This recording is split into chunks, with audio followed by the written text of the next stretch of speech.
تاکہ جھنڈے کی عظمت کا اتنا خیال، دنیا داروں کا اتنا خیال، اور اللہ اور رسول کا بالکل خیال ہی نہیں. ہماری مجلسوں میں اس طریقے سے کام ہوگا. جہاں پر اللہ اور رسول کی بات ہو رہی ہے وہاں بھی اس طریقے سے دل میں میل کچیل لے کر کے بیٹھے ہوئے ہیں دنیا داروں کو خوش کرنے کے لیے، تاکہ وہ سمجھیں اور تاکہ وہ ہماری مجلس میں آویں. اس لیے بہت سخت نکیر فرمائی. اور پھر وہ لوگ جب آئے الہ آباد، پھر اس پر تقریر کیا، مدرسے میں اس پر تقریر کیا، ہفتوں اس کا اثر رہا مولانا کے اوپر. اس غبارے کا اثر ہفتوں رہا. جس مسجد میں وہ فوراً کہتے ہیں.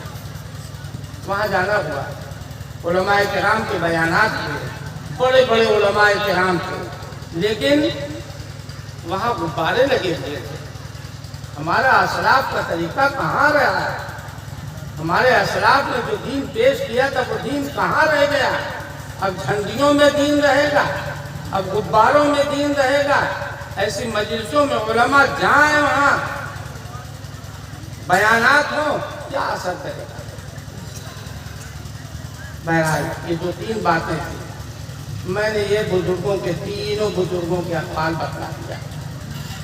ایک حدیث میں نے پڑھا، حالانکہ اس حدیث کو سنا آپ نے بہت پہلے.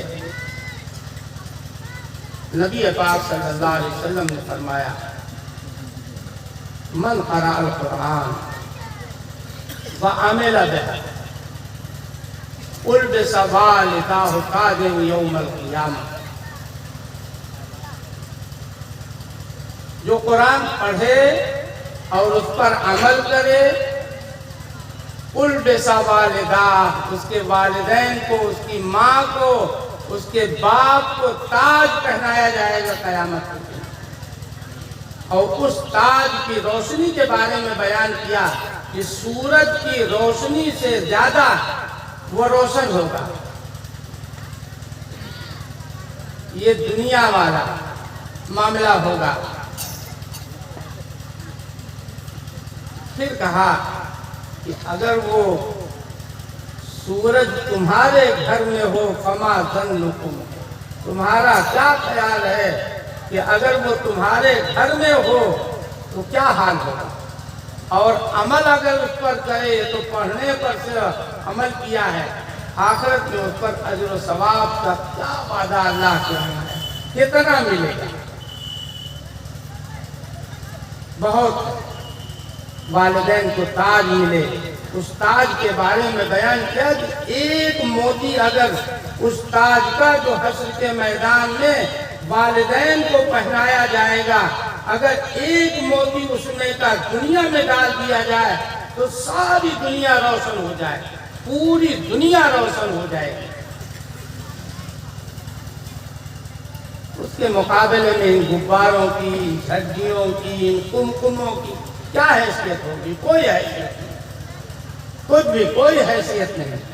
والدین کو جو تاج پہنایا جائے گا، بڑے مبارک ہیں وہ والدین جنہوں نے اپنے لخت جگر کو قرآن پڑھایا، حافظ قرآن بنایا.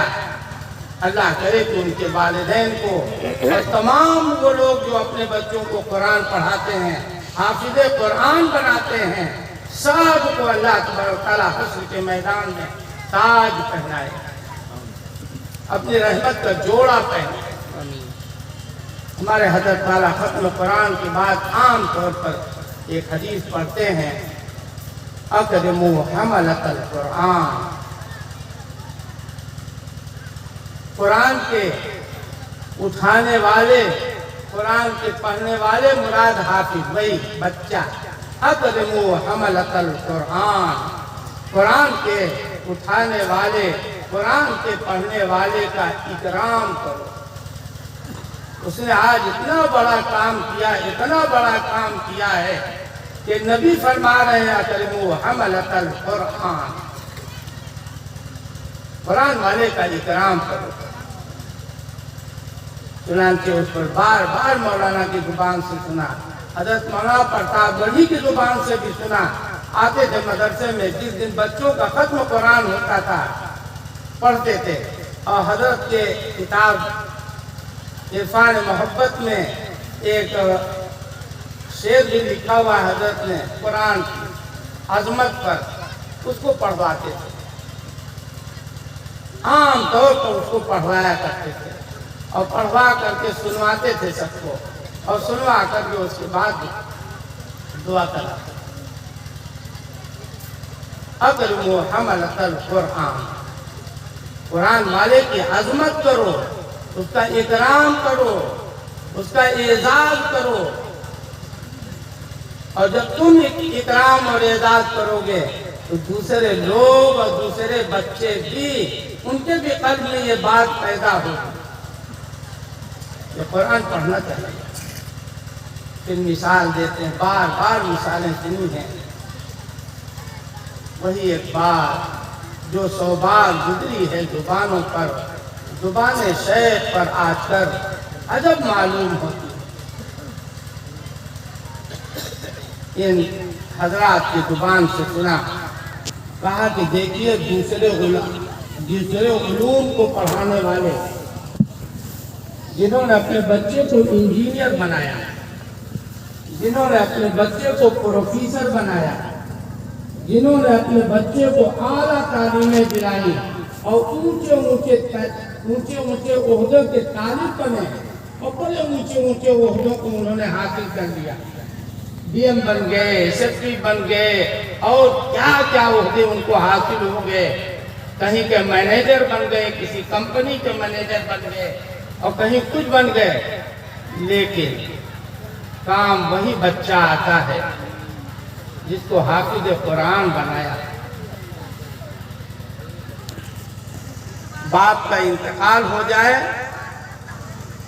وہی بچہ حافظ قرآن، وہی آگے بڑھتا ہے، وہی جنازے کی نماز پڑھاتا ہے۔ نہ کوئی پروفیسر کو کہتا ہے آپ نماز پڑھائیے، آپ بڑے ہیں، سب سے بڑی اولاد ہیں آپ، نہ پروفیسر کو کوئی کہے گا، نہ ڈی ایم صاحب کو کوئی کہے گا، نہ ایس ایس پی اور ایس پی کو کوئی کہے گا، نہ مینیجر صاحب کو کوئی کہے گا، کسی کو نہیں نماز پڑھنے کے لیے کہا جائے گا، وہی بچے کو کہا جائے گا جو حافظ قرآن ہوا۔ معلوم ہوا کہ آخرت میں کام آنے والا، یہ بچہ آخرت میں کام آنے والا، یہ سب دنیا میں کام آنے والے